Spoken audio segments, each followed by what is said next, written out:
The next morning, Han had already finished analysing the magical beam from the previous day, and he informed the lady by calling her.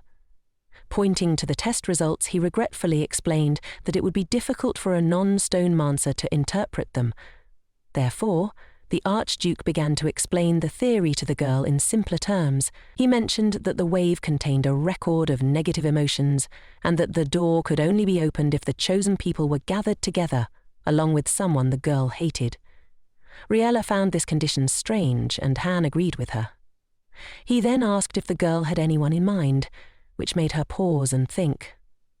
After a moment, the lady sighed and admitted that no one immediately came to her mind, but that she would think further.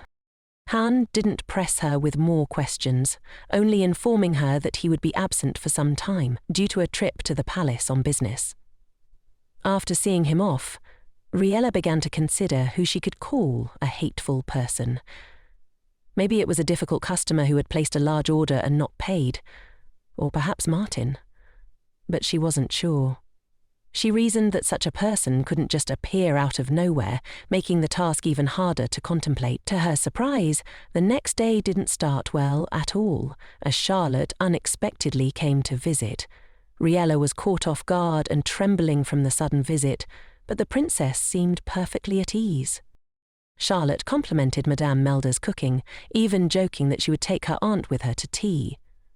Still in shock from Charlotte's unannounced appearance, Riella expressed her gratitude to the cooks. She added that had the princess informed her in advance, she would have been much more prepared. To ease her discomfort, Charlotte shared a personal story, revealing how deeply she had been affected by the death of Duchess Hoson. As a child, she had admired the Duchess and considered her an idol. Riella recalled that letters of condolence had been arriving from various parts of the country, and the princess could have paid her respects at any time. Charlotte smiled warmly and declared that she liked the new mistress of the mansion, further complimenting Riella. The lady felt embarrassed, thinking she looked shabby, but was relieved to hear everything was in order. To put Riella further at ease, Charlotte added that she looked much better than in the photograph.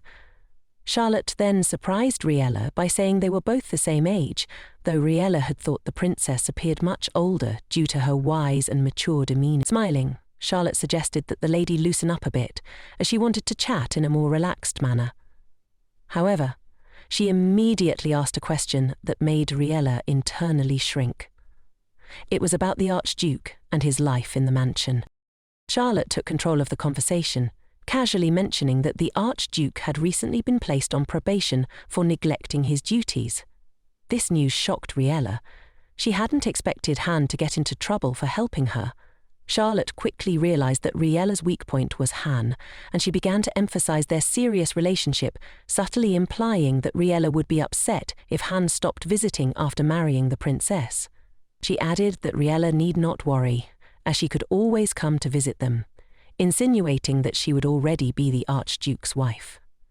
Riella, trying not to show her confusion, thanked Charlotte for her hospitality, but couldn't help feeling perplexed. Why did the princess speak as though she were already married to the Archduke, when just the other day Han had assured Riella that the rumours about his marriage were completely untrue? Puzzled, Riella wondered why Han had clarified that point to her if he had no feelings for her. Han had even blushed slightly when explaining that he didn't want to cause any misunderstandings. Yet now, Charlotte seemed to be talking about something entirely different, leading Riella to wonder if the princess might hate her. At that moment, Han sat in the palace, going over his accumulated duties, but his thoughts kept drifting back to Riella. He scolded himself for following the Queen's advice and not rejecting his engagement to Charlotte. His status had been elevated, but it came at the cost of his own happiness. As the stress of his responsibilities weighed on him, he found himself yearning for Riella's presence. He realized, to his surprise, that he had been thinking about her much more often lately. His thoughts were interrupted by a knock on the door, and when he allowed the guest to enter, it turned out to be palace stonemancers. Han immediately recognized one of them, a stonemancer who had recently helped in opening the second door. The stonemancer, slightly embarrassed, expressed his honor in helping the Archduke. Han invited them to sit and asked why they had come. The stonemancer hesitated before admitting that he had a unique ability to sense the energy of precious stones and could feel every type of energy, even those from unregistered crystals.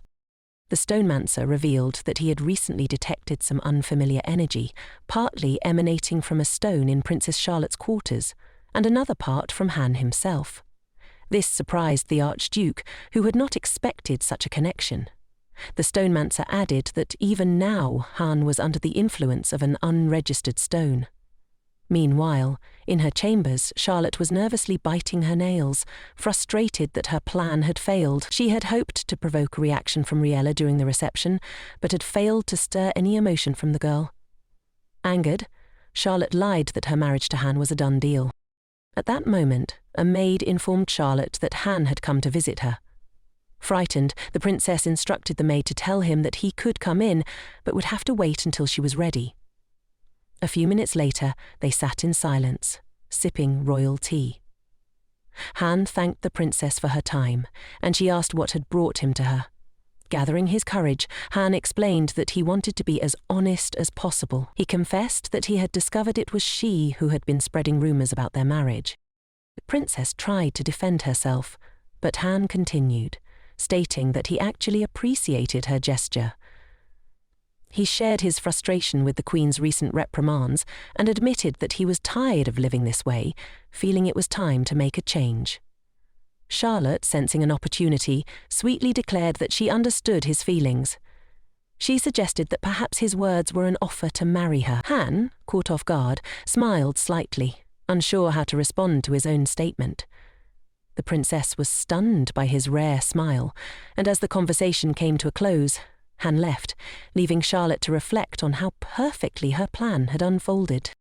Now she intended to use the upcoming royal reception to ensure that Han would fall under the influence of the mysterious stone, though she still had doubts about whether the moment would be right to activate it during the banquet.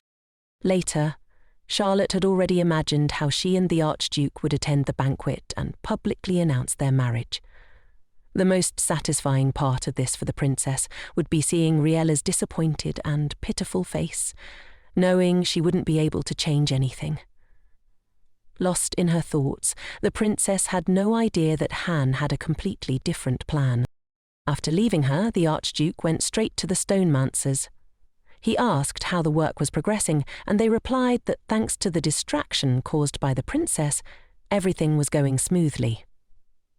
However, one of the stonemancers admitted that this was his first time illegally checking other people's stones, and he was scared he might die of fear. As the Archduke had requested, the stonemancers reinforced the stones around the extension. The stones from the previous era had already weakened significantly, and if the princess used an unknown power, it would definitely be recorded in the spell. These precautions were necessary because, even though they suspected the princess might be using the stone, without evidence, they had no right to take action, especially since this could lead to a conflict with Titia. Ben decided to use the upcoming banquet as a trigger, and was glad he had advised Riella not to attend. He had finally decided to handle Charlotte first, and then confess his feelings to Riella, especially with the flower festival approaching. Meanwhile, Riella continued to practice her skills every day. However, one day, Lucien unexpectedly came to visit, startling the girl with his quiet appearance. Although she wasn't offended, Riella realized she had forgotten about their scheduled meeting. Lucien wasn't upset, so Riella was able to finish her work and go down to meet him. To her surprise, Lucien proposed they go for a walk. He cheerfully explained that everyone knew she was in a bad mood, and he thought it would do her good to get some fresh air. Riella, a bit scared, agreed, especially when Lucien casually mentioned that they could visit the richest street in the city.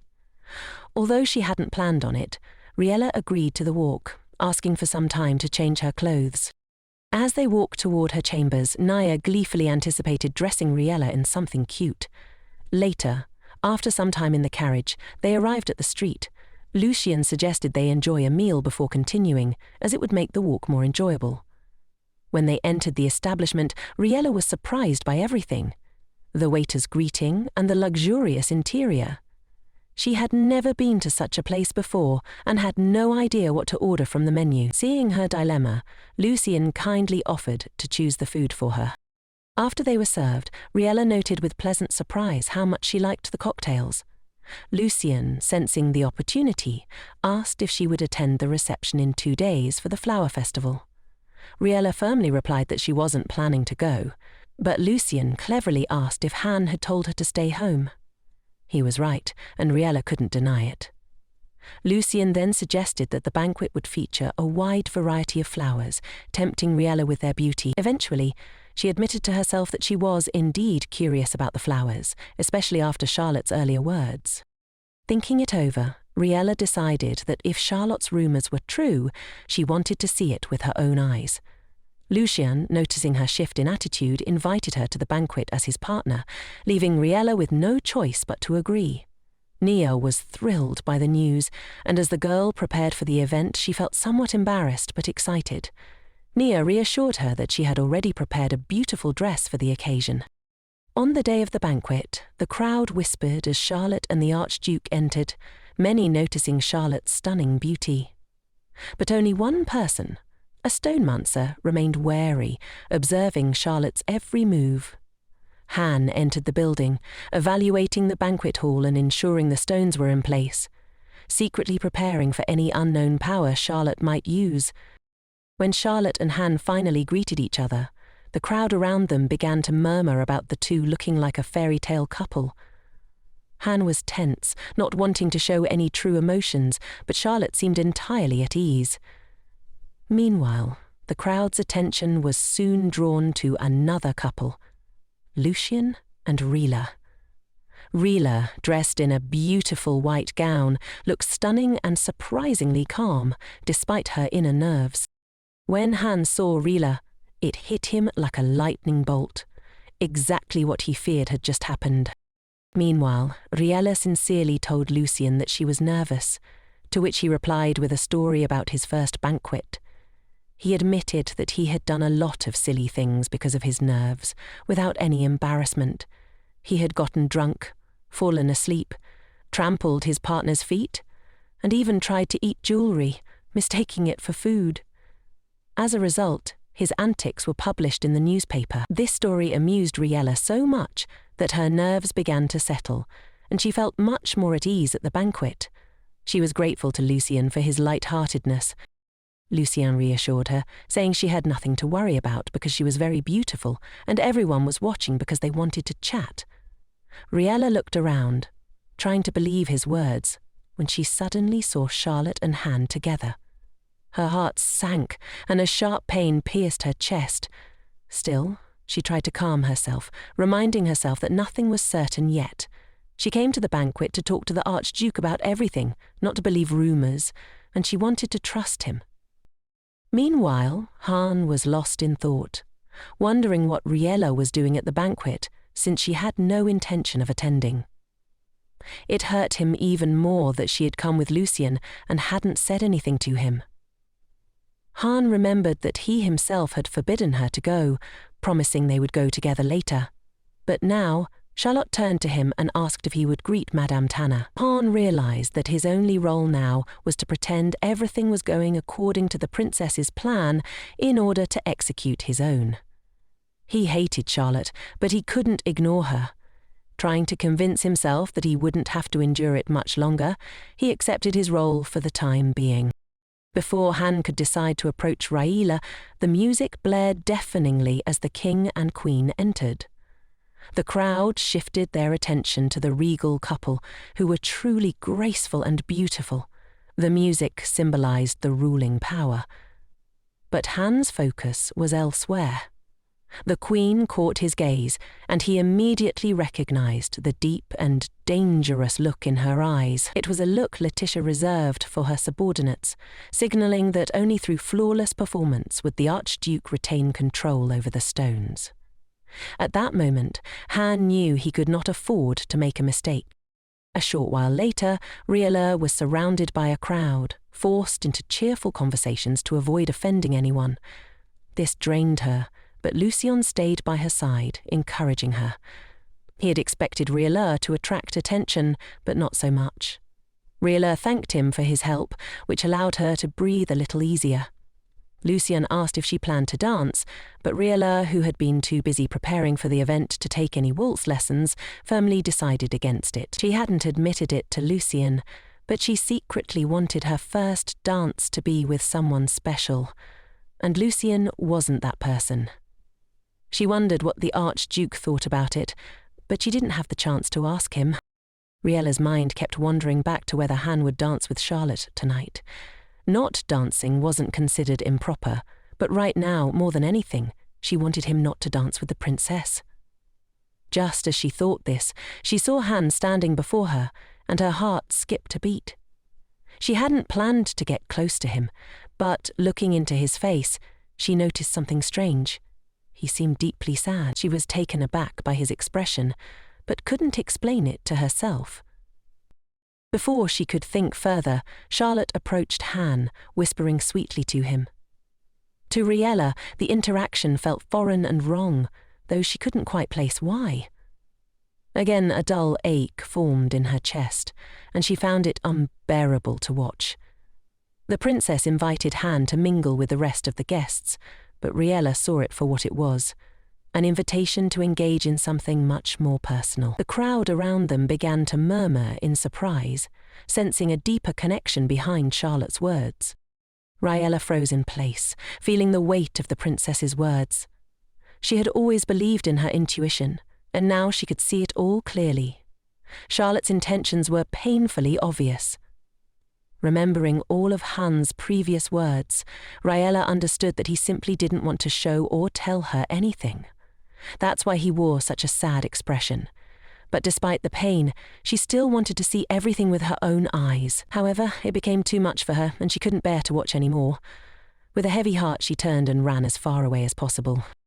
Lucien, who had been chatting nearby, immediately noticed Riella's sudden departure and tried to call out to her. For Han, seeing Riella disappear from his sight was a sharp, emotional blow. He wanted to follow her, but the princess gently took his hand, stopping him. With a sweet smile, Charlotte whispered that she, too, felt sorry for poor Riella, but there was nothing to be done. Han, she said, must want more, everything that had been taken from him, and now it had to be returned. Charlotte's words dripped with insidious intent as she continued to speak, believing she had Han under her control. She looked closely at his face, watching it slowly twist with anger. This was the perfect moment for her to act, and she didn't miss her chance. The magic from the activated crystal flowed through the room, and everyone could feel its power.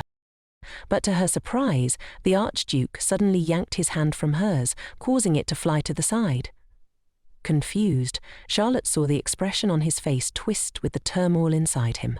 Instead of following her carefully laid-out scenario, Han abruptly ran off, leaving her stunned. The princess stood frozen, her mind reeling from Han's unexpected behavior. Meanwhile, in the royal box, the king and queen watched with concern as the events unfolded.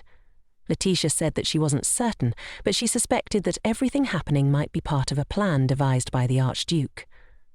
However, what the Queen was certain of was that their guest had dared to use the crystal against the royal family. Above all, Her Majesty was offended by the fact that the stone was unregistered, with unknown properties and origin. Letitia was now determined to ensure that neither Charlotte nor her country gained anything from the negotiations with Cardia. As a result, confusion spread throughout the banquet.